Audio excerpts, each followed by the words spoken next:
Thank you for joining us on Ebru Africa this morning. I'm Cherotich Kenei. This is the On Trend segment where we analyze stories making way across the social media platforms.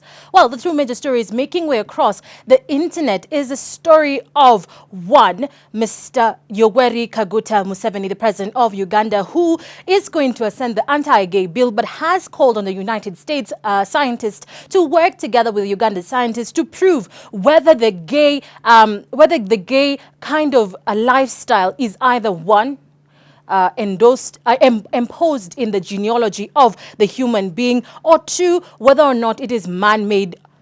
So basically, those are the two things we are looking at. Either one, if it's scientifically made, or two, if it's God-made, or three, if it's man-made. So we're waiting to see how this particular story pans out. Now, another story is the story of WhatsApp and Facebook, where people are making a lot of noise, arguing that the fact that Facebook shut down WhatsApp on Saturday for a few hours, where WhatsApp users had to use the Facebook terminals to put their messages across, one thing they were not used to when they were using the WhatsApp. So people are blaming, beg your pardon right there, Mark Zuckerberg for this particular challenge. And another story not highlighted on the tweets making way across this particular segment is the whole segment of about Zimbabwe. It is appearing here. And the story about Zimbabwe is that at the end of the day, Mr.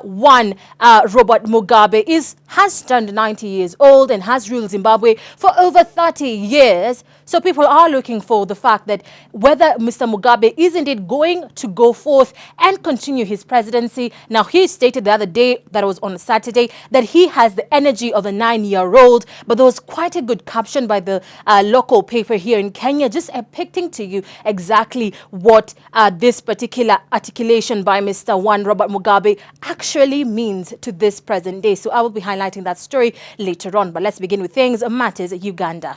Now, the anti-gay bill has just been passed in Uganda, where it's waiting actually assent from the president. It was passed in December. It is waiting the presidential assent. Mr. Mugabe, Kaguta Museveni had refused to sign this particular bill. But now, with pressure from his conservative, not only parliamentary members, but also conservative leaders, be it the religious leaders, be it parents across Uganda, be it his particular people who voted for him, his fans. People are calling out on Mr. Kaguta Museveni to sign this particular bill. We have pressure from the US, from the United Kingdom. We have also pressure coming in as of late yesterday. We have Mr.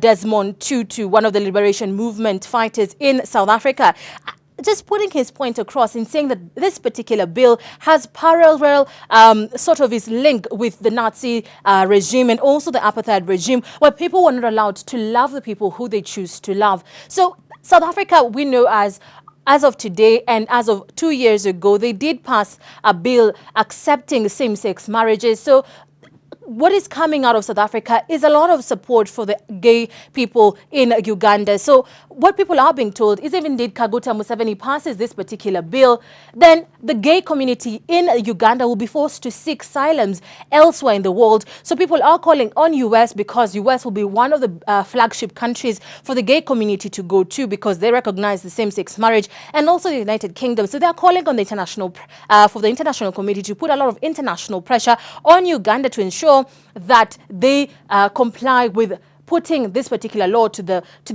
dustbin, and to ensure that the people of Uganda are able to live happily and live fruitful lives, loving the people who they love. But Mr. Kaguta Museveni still stands on his ground. If the US scientists and the Uganda scientists cannot put a scientific evidence on exactly if this particular gay lifestyle is indeed God-made, and hence you have to prove with the genotype in the markers of the human genealogy system. If not, then this particular bill will go through, and a lot of people in Uganda who are gay will be facing persecution.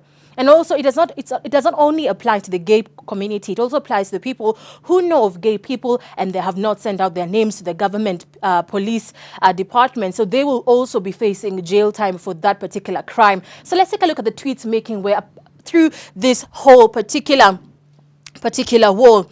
We have people are calling on the Uganda government to do something about it. We have Lady of Note saying Desmond Tutu, Uganda's anti-gay law has Nazi parallels. Just to link in the fact that the fact that indeed, if people are not going to be allowed to love the people who they love, then indeed we are going back to the olden days. We have not learned from history. So let's look at other things we have here. Uganda Ministry of Health has released a new scientific report on homosexuality, dropped conclusion on need to regulate homosexuality. So that is I Am Ugandan. Now we have here also another thing that I should highlight in this particular wall. Another story is coming on the controversial bill that has banned miniskirt wearing for women, or even just wearing apparels and clothing that shows your figure, something tight that actually reveals your physical physique, is not being allowed in Uganda. So people are making indeed a lot of fun in this particular war. So people are calling on the Ugandan government to be serious, to actually put their focus on things such as rape, things such as HIV and AIDS, things such as lack of employment in Uganda. So the focus needs to shift from the gay movement in Uganda, the anti-gay movement, into things that really are making the greater Uganda face a lot of problems. That is lack of employment, lack of job security, lack of money to provide for oneself. So people are calling on the government to shift focus. And this was echoed out the same way with Desmond Tutu. So this is particularly what is happening in the wall of Uganda. But just take a look at this particular wall, understand what is happening in the Uganda country, and basically understand, be part of the movement. Put your energy on this particular story. We had Kenyan movement for men, that is the Mandela Wanaume movement, on Sunday just come out in protest and say that this particular act is man-made and it's not God-made. So there has to be a disparity between this particular two things. It is a man-made act and it is not of God. God made man, God made woman together so that they may be able to procreate. It is written in the Bible. So people should shun this particular movement and the acceptance, all the tolerance of this particular attitude. So also the Mandela Wanaume had called and is calling on the government of Kenya to do something to put strict laws and very harsh laws to people who are practicing this lifestyle. But we're waiting to see how this particular story pans out. Kaguta Museveni said that if indeed the US, which contributes about $400 million surplus into its economy in Uganda in terms of aid, then if they refuse, if indeed he makes a consent to this particular bill, then the United States does not give him the $400 million that he gets annually for his aid services, then he would rather do business with Russia. Sentiments that indeed have caused a rocket through Uganda and also the United States. People are calling on the state's government not to do business with Uganda if indeed he does not appreciate the worth that the Americans are giving to the development of Uganda. So take a look at this particular wall. There are a lot of photos here making way. Now, one thing that is shocking is this particular story of this particular minister here. I don't know why. Yeah, there we have it. Now, this is a Ugandan minister for ethics and integrity. He says men raping girls is natural, but being gay is unnatural and wrong. Just to give you the disparity of how people are taking this particular story of gayism in Uganda. So people are labeling this as the atheist agenda. So we're waiting to see how the world is going to actually react to such sentiments. So indeed, it's quite a story that not only will take today, but it will take some time. And if indeed this particular bill is passed, it will take years and years to be able to come to terms with this particular bill. Not only in Uganda, it will have set precedents in the East African region. So we'll wait to see if the whole of Africa, if this particular issue will become a revolution where the whole of Africa region will be forced to do something about this particular story that people believe and the greater African culture does condemn. So we'll be waiting to see how this all pans out, but we will monitor this situation for you and give you timely updates as it occurs. let me just issue this particular injection here into this particular story. We had the Scouts movement in Scotland come up with a banner and say that indeed there are people who are gay. It's fine with that. So they were calling on other scout movements around the world, which is indeed an international organization, to come together in solidarity and support the Uganda gay community, just to support them, give them the support that they need in this hour and in this time. Moving on to stories making way again in the internet and in the social media platform. We have the story of Mark Zuckerberg, who just took ownership of the WhatsApp application, that is a mobile application that allows you to send instant messages, videos and photos to people across the globe, not only in your home country, but elsewhere across the world over.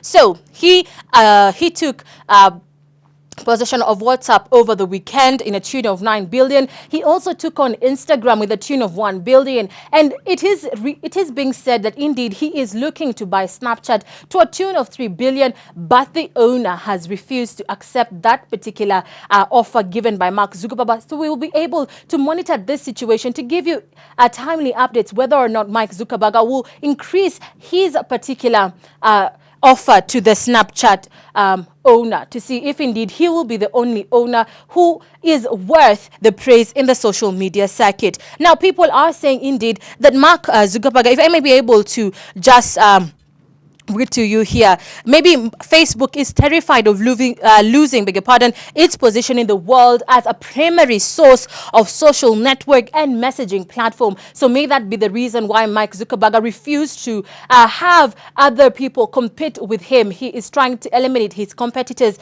having obtained Instagram 1 billion, having obtained WhatsApp application over the weekend to a tune of 19 billion. So far he's spent about 10 billion, about 20 billion roughly there on this particular two applications. And also this is just accounting to about just 13% of his net worth. So we're waiting to see how this particular story will develop, if indeed he will be acquiring all his competitors to ensure that he remains the sole contributor to the social networks and the messaging platforms across the globe. So a lot of people are angry. Over the weekend we had WhatsApp being shut down for a few hours, so people are making fun about this particular story. Let's highlight one here.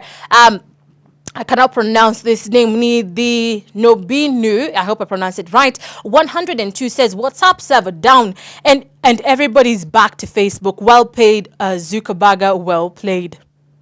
So basically, a lot of people are making fun of this particular site in WhatsApp. And also here in this app, there are two things you need to follow. The handle here, if I may just point to you, the camera will just come in and zoom in for you right there. We have the two things playing this particular story of Mike Zuckerberg. Is the hashtag Zuckerberg here. There we have it, and the hashtag WhatsApp. So these two particular hashtags are playing the same thing, just making the fun about WhatsApp and exactly what is happening. So if you are a Spanish speaker, we're having a lot of stories into this particular wall. So basically, this particular wall just talks about the story of WhatsApp and how people are being frustrated about what Mr. Zuckerberg can and what effect he will have in this particular application service. But we will monitor that story for you and tell you as it happens. Finally, let's end with Mr. Robert Mugabe, the president of Harare, Zimbabwe.